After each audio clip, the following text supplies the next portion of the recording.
এবার আমি ডেকে নেব মিস সুইটি লাহাকে, ভিলেজ আরবিটাল, বাঁকুড়া। সুইটির গল্পটা আপনাদের শেয়ার করি। সুইটি হচ্ছে আমাদের প্রথম সেন্টার, যখন আমরা ওপেন করতে শুরু করেছিলাম তার আই থিঙ্ক সেকেন্ড সেন্টার যখন প্রায় 1 বছরের ওপর হলো না সুইটি, প্রায় 1 বছরের ওপর। সুইটি থাকে বাঁকুড়ার, আপনারা বেলিয়াতোড়ের নাম শুনে থাকবেন, বিখ্যাত ম্যাচা সন্দেশ বলে আমাদের, ম্যাচা সন্দেশ। বেলিয়াতোড়ের থেকে প্রায় আরও 40 মিনিট যেতে হয়। ইন্টেরিয়ার ভিলেজ রয়েছে, আরবেতাল বলে একটা গ্রাম রয়েছে। তো ও নিজে কেমিস্ট্রি অনার্সে একজন সেকেন্ড ইয়ারের ছাত্রী, থার্ড ইয়ার না সেকেন্ড ইয়ার বাঁকুড়া ক্রিশ্চিয়ান কলেজের সেকেন্ড ইয়ারের ছাত্রী, কেমিস্ট্রি অনার্সের। গ্রামে আমি জিজ্ঞেস করেছিলাম, আমাদের গ্রামের ছেলেপুলেরা ওই রকম পড়ার ফেসিলিটিস পায় না, মানে কোচিং পায় না, বা যেটা শ্যামলীদি বললেন তাদের বাবা মাদের সামর্থ্য নেই যে টিউশন দেওয়ার। তো সুইটি পড়ায়, প্রত্যেক দিন বাচ্চাগুলোকে পড়ায়, পড়ে নিজের কলেজ যায়। যখন ও থাকে না, কলেজ যায় বা এক্সাম চলে, ওর মা ওকে পড়ায়। তো আমি জিজ্ঞেস করেছিলাম, মা পড়াতে পারেন? ও বললো, মায়ের কাছে আমি ক্লাস 10 অবধি পড়েছি, আমার কোনো টিউশন ছিল না, সেখান থেকে আমি কেমিস্ট্রি অনার্সে গেছি।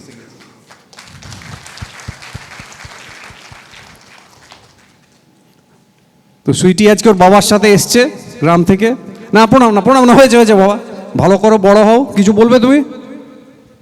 Thank you for my children foundation. আর এখান থেকে যে আমার কাছে যে বাচ্চারা পড়তে আসে, তারা আমার কাছে আসে মানে খুব আনন্দ সহকারে আসে, এবং তারা সবথেকে বেশি খুশি হয় যে তারা প্রাইভেট নিতে পারে না, কিন্তু আমার কাছে পড়তে এসে এবং খাতা পায়, পেন পায়, পেন্সিল, রাবার। স্যাররা নানা রকমভাবে সাহায্য করেন। আর thank you for Dhruv sir, কারণ স্যারকে আমি যখনই যা কিছু দরকার হয় সঙ্গে সঙ্গে ফোন করি, আর স্যার ফোনটা তুলে, আর স্যার বিরক্ত হয় না। সবথেকে ভালো লাগে স্যারকে আমি যখনই দরকার হয় তখনই পাশে পাই।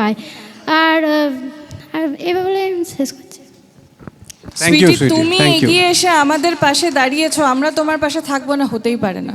না, এদের শিক্ষার চাইতে যেটা সবচেয়ে বেশি ইম্পর্টেন্ট, এই ধরনের ছেলে মেয়ে যাদের একেবারে মানে শিক্ষার জায়গায় নেই বা ঘুরে বেড়ায় রাস্তায়, বা তাদের বাবা মা এত ব্যস্ত থাকে দিনমজুর, তাদের যেটা দরকার সেটা হচ্ছে সুস্থ পরিবেশ। কারণ ওদের পরিবেশটাই খুব টক্সিক, মানে বাড়ির পরিবেশ থেকে শুরু করে আশেপাশের পরিবেশ থেকে, মানে এরা যদি শিক্ষার একটা জায়গা না পায় বা কোনো কারো আশ্রয় না পায়, এরা ভেসে যাবে, মানে কোনোভাবে এক ধরনের খারাপ কাজে যুক্ত হয়ে যাবে, নেশায় যুক্ত হয়ে যাবে, এই ধরনের।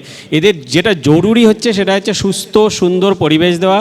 আর আমরা যখন গিয়েছিলাম সুন্দরবনের দিকে, তারা এত আনন্দ করছে, মানে সেখানে কোনো বিষাদের জায়গা নেই, আমরা নিজেরাই মানে সমস্ত বিষাদ চলে যায়, মানে অত সুন্দর একটা এনভায়রনমেন্ট দেওয়া, এবং একে অপরকে হেল্প করা, একে অপরের মিলে যে বেঁচে থাকার যে শিক্ষা, সেটা স্যারও বলছিলেন যে সেই শিক্ষাটা কিন্তু কোনো পুঁথিগত শিক্ষার মাধ্যমে আসাই সম্ভব নয়, মানে সেটা চর্চা করতে হবে।